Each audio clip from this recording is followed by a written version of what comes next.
আমি আজকে বানাবো ডিম আলুর ঝোল পাতলা করে একদম সিম্পলভাবে। তার জন্য ডিম আলুগুলো সিদ্ধ করে নেব।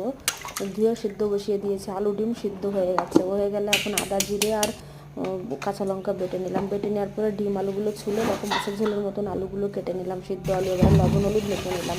মেখে নিয়ে প্রথমে ডিমগুলো ভেজে নেবো। ডিমগুলো ভেজে নিয়ে ওই একই তেলে আলুগুলোও ভেজে নেবো ভালো করে, লাল লাল করে।